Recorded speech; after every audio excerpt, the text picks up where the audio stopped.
welcome to another video. In today's video we have the build update. Let's go. Alright, so here's the pour. It didn't go that good because the pump guy started pumping everything over there. Everything moved, so gotta see how it's gonna come out. It's not the greatest job. It's about on par with everything else I got. All my neighbors did really good. I appreciate all their help. The big pipe worked pretty good. I wish I would have rolled it over about 4 times, cleaning the edge each time and then rolled it again. That would have been a great way to get it really level right from the start. Okay, and just like the day after the pour, the first pour, 2 days before this pour, this thing died. I don't know why it died. No clue. So I'm on low power, and the whole reason I have to use this is because of this battery not being the correct voltage for this system. So I lucked out, and the company just started manufacturing new batteries. I got one of their first batches. This is coming out. I've got another one of these coming, and the device that parallels them. So I'm pretty much redoing all this. All this here is getting redone. I have I'm building a parallel box over there. So I'll be able to parallel all my solar into one nice box. But this will, again, that'll be temporary. The box will be there until I have the enclosure around the building done. Then that area will actually be, so in this system I'm doing it for 4 of these units. So those units will be all along here.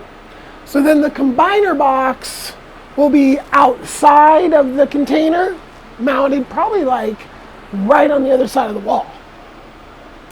But that's in version, so I guess this is version 1. Now I'm about ready to do version 2. And then hopefully version 3 will be like the final with the wireway and every single thing in conduit and all just perfectly, you know. I mean, it's all safe now for me. It's just not safe for like pets and kids and things I don't have, but that's what code is for. So, and there is my furnace. So this thing here is a RV furnace that has 30,000 BTU, and it goes to some vents that I went through the wall with metal. Then I gasketed around all that. I had to drill some more returns in the floor. So that one I just showed you was original of my diesel heater, which my diesel heater used to be right there. And that's how this whole build started out, was by uninstalling the diesel heater. So there were 2 holes for the diesel heater, and then I had to add 2 more to get to the same. So those are 3-inch holes and these are 4-inch pipes. So I got 3 4 inches and I got 4 3 inches. So they're equal. And now, something I really kind of didn't want to have to do was have these 2 units air shared. And in the ultimate build, I'll seal them off from each other, right? The heat source won't be, it'll be different. And the ducting might still be there for a different heat source, but the return will be able to go like right to the unit in a return. Where if I was going to do a return on this one, I would have to build an entire housing around this unit and then duct into that with all the returns. So it's technically doable, but this unit was kind of gnarly when I first got it, but that was like almost 5 years ago, and I've done nothing but clean it ever since. So it's you know, I if you'll see the way I ducted this is so I'm not really disturbing the floor with any of the air that's coming through, because there's a decent amount of air that's coming through that, and if that air was like blowing on the ground, it could be kicking up dust. This floor, as you can see, is, and I just vacuumed that. I have some more vacuuming to do, but I've been just trying to get the temperature up from being really cold for a lot of days, like no heat at all, until I got that thing. So now it's like these tanks are filled with water, and it's just trying to warm those up right now and get it to a point where there's just kind of an overall warmth that's just kept. Now this heater is so much better than the diesel heater in the respect that there's a thermostat on the other side of the wall. So I just set it to the temperature, and it's not set it and forget it. I need to buy a better thermostat to get that level, but I can buy a better thermostat and have that. Right now you got to kind of adjust it for the temperature. Like if it's really cold, you got to turn it all the way up. If it's not so cold, you can turn it all the way down.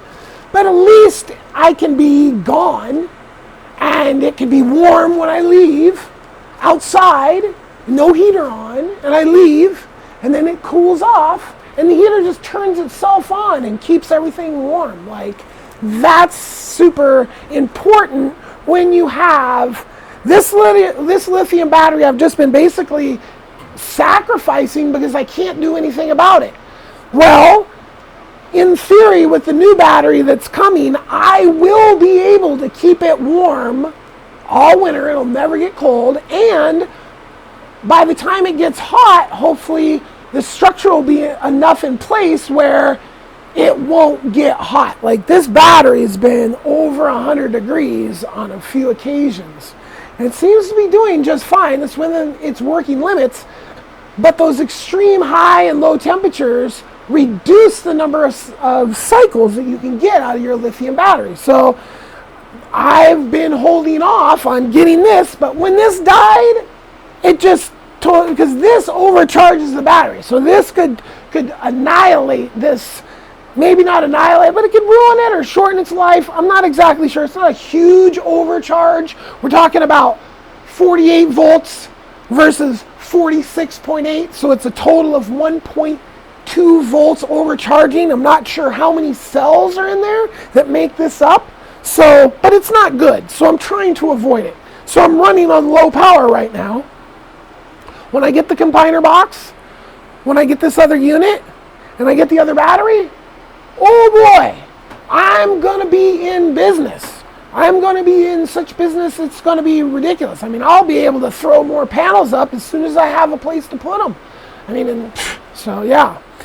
All right, so we got the heater, we got the solar system, we got the pad. I've just been working so hard that my hand is literally dead. So that's all I do is work. Hopefully you're having a great day. Subscribe to this channel to see more of what I'm building. Have a great day again, and peace.